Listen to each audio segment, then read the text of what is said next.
प्रदेश कांग्रेस के अध्यक्ष अशोक तंवर जी हमारे साथ मौजूद हैं। राज्यपाल को ज्ञापन देके आए हैं, इनसे चर्चा करेंगे कुछ अहम मुद्दों पर। तंवर साहब, ज्ञापन किन मुद्दों पर दिया है? ज्ञापन तो जो आज पूरे प्रदेश की स्थिति है मोटे तौर पे उसकी भी हमने चर्चा करी। किसान, खेती और मजदूर, व्यापारी, कर्मचारी सब सड़कों पे हैं। प्रदेश के हालात नाजुक है, कानून व्यवस्था बिल्कुल अपने धरातल पर है।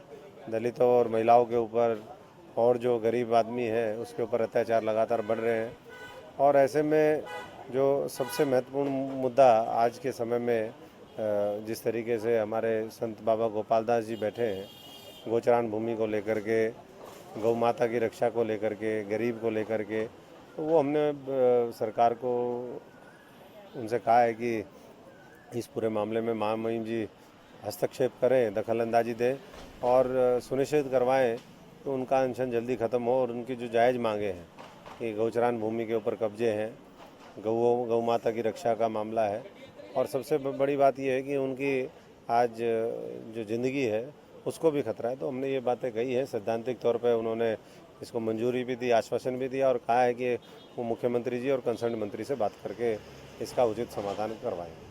तंवर साहब, एक अहम इशू जो 10 जुलाई के लिए जिस प्रकार से इनेलो ने एक आह्वान कर रखा है कि हरियाणा और पंजाब बॉर्डर से कोई भी वाहन आने जाने नहीं दिए जाएंगे, एक तरह से वहाँ चक्का जाम किया जाएगा, लोगों को कहीं ना कहीं डिस्टर्बेंस भी हो सकती है। आप इस मामले को किस रूप में देखते हैं? SYL के इशू पर वो ये कर रहे हैं। देखिए, इस तरह का कोई भी कदम जिससे पब्लिक को परेशानी हो और ख़ास तौर से पूरे राज्य के लोगों को परेशानी हो, तो वो किसी तरीके से भी लोकतंत्र के हित में नहीं है। इस तरह का कदम सांकेतिक तौर पे तो चलो कई बार होता है, लेकिन ये कह कर के कि हम नाके लगाएंगे दूसरे प्रदेश के, उसको ये आज दबाव बनाने की ज़रूरत है केंद्र की सरकार को, जिनको वो बार बार सपोर्ट करते आए हैं। बीजेपी को उन्होंने अब भी सपोर्ट किया, राष्ट्रपति चुनाव में पहले भी वो थे, तो उनके ऊपर दबाव बनाए, ना कि किसी एक प्रदेश। ये प्रदेशों की लड़ाई नहीं है। ये मैं समझता हूँ कि मुद्दों का समाधान न्यायपालिका ने हमारे हक में किया है। केंद्र की सरकार, प्रदेश की सरकार मिलकर करे, दबाव उन पे बनाए, जनता को भ्रमित करने का काम ना करें। और कांग्रेस अगर पानी लाने के लिए सरकार की लड़ाई कोई भी होगी तो उसमें सरकार के साथ खड़ी है। हरियाणा के लोगों को उसके हक का पानी मिलना चाहिए, SYL का पानी आना चाहिए। जिस प्रकार से पंजाब में कांग्रेस की सरकार अभी हाल ही में बनी है, उनसे आप SYL के मामले को लेकर के किस प्रकार की उम्मीद करते हैं कि हरियाणा के पक्ष में जो निर्णय आया है उसको इम्प्लीमेंट करने के लिए क्या आप लोग भी कुछ प्रयासरत हैं संगठन के लिए? हम तो अपना प्रयास हमारा जारी है। कांग्रेस पार्टी भी पूरी इस मामले में गंभीर है। आज तक जब भी SYL के चाहे वो निर्माण कार्य शुरू हुआ या कोई भी समझौता हुआ, राजीव लोंगोवाल समझौता हुआ, कांग्रेस के माध्यम से ये चीज़ें हुई। और जब जब कांग्रेस सत्ता से बाहर गई और वहाँ पर पंजाब में दूसरी पार्टी की सरकार आई, तब तक उन्होंने काम को रोकने का प्रयास किया है। तो इसलिए हम सब लोगों की कोशिश है कि इसका वो हो। और खुद कैप्टन साहब ने भी कहा कि वो देना चाहते हैं पानी। अभी 2 दिन पहले उनका वक्तव्य भी आया कि वो पानी देना चाहते हैं। पानी की उपलब्धता का एक सवाल है, तो वो बैठ कर के आज पहले और उनका रिजिड स्टैंड था, अब थोड़ा सा उन्होंने और वो किया है। ये संकेत है कि कोई विवाद 2 राज्यों के बीच में कोई भी व्यक्ति नहीं चाहता है। इसलिए हमने कहा कि इस पर इनेलो भी और कोई भी राजनीतिक दल कोई राजनीति ना करें। अमर साहब, जिस प्रकार CPS जो 4 बनाए गए थे हरियाणा में, हाई कोर्ट ने डायरेक्शन दिया हटाने के लिए, फिलहाल राहत भी दी है, साथ ही साथ 3 हफ्ते की, इसको किस रूप में देखते हैं आप? देखिए, ये तो बैकडोर एंट्री है। हमारा संविधान का अनुच्छेद 164(1) ये कहता है कि मैक्सिमम एक लिमिट फिक्स है। राज्यों में 15% से ज़्यादा मंत्री नहीं बना सकते।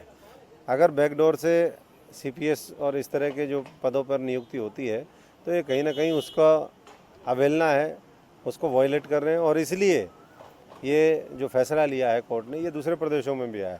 दिल्ली में भी इस तरह का मामला था, राजस्थान में भी था, पंजाब के अंदर भी आया, महाराष्ट्र में भी आया, कई और प्रदेशों में आया है।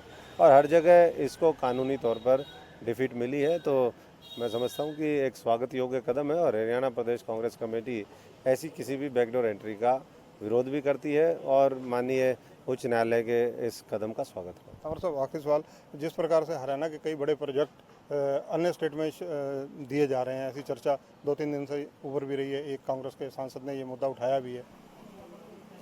देखिए, हरियाणा से तो ये सरकार भेदभाव कर ही रही है। और यहाँ रेल कोच फैक्ट्री आनी थी यहाँ, और बड़े बड़े प्लांट आने थे। जो हमारा हम गोरखपुर, जो मेरी सिरसा पार्लियामेंट कॉन्स्टिट्यूंसी फतेहाबाद का हिस्सा था, आज करीबन 3 साल बीत गए हैं। सरकार उद्घाटन तो करना चाहती है 19 से पहले, लेकिन पैसा उसमें कुछ नहीं दिया है। वो प्रोजेक्ट अकेला प्रोजेक्ट करीबन जिस समय वो शुरू हुआ था 23,502 करोड़ का था, आज उसकी एस्टिमेटेड कॉस्ट 30,000 करोड़ रुपये है। मैं सरकार से पूछना चाहता हूँ उसके लिए क्या दिया है। अभी नाम मात्र कुछ करोड़ रुपए दिए होंगे, उससे अभी तक अर्थवर्क भी ढंग से नहीं हुआ है। तो सरकार की गंभीरता नहीं है मुद्दों को लेकर के, इसलिए बड़े बड़े प्रोजेक्ट यहाँ से लेकर के केवल इनको पता है कि पहली बार सत्ता में आए हैं तो आगे कभी आने नहीं है। तो इसलिए ये भेदभाव, चाहे एयरपोर्ट का मामला हो, चाहे वो न्यूक्लियर प्लांट का मामला हो, दूसरे शिक्षण संस्थाओं की बात करें, वो सारा दूसरे प्रदेशों में ले जाने की कोशिश है।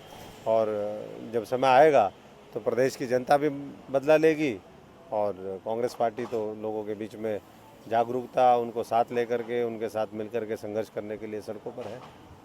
बहुत बहुत गोचरान भूमि के ऊपर जिस प्रकार से राज्यपाल को ज्ञापन दिया गया, संत की जान बचाने के लिए जो लगातार 35 दिन से आमरण अनशन पर बैठे हुए हैं, उनकी सुरक्षा के लिए यहाँ पर अपील की गई। ये सब मुद्दे उठाने के साथ साथ अशोक तंवर जो मुद्दे दीपेंद्र हुड्डा ने कल की प्रेस कॉन्फ्रेंस में उठाए थे, कहीं ना कहीं उनको भी तायद करते नजर आए। अशोक तंवर का कहना है कि बीजेपी सरकार हरियाणा के कई ऐसे अहम प्रोजेक्ट हैं जिनको बाहर शिफ्ट कर रही है।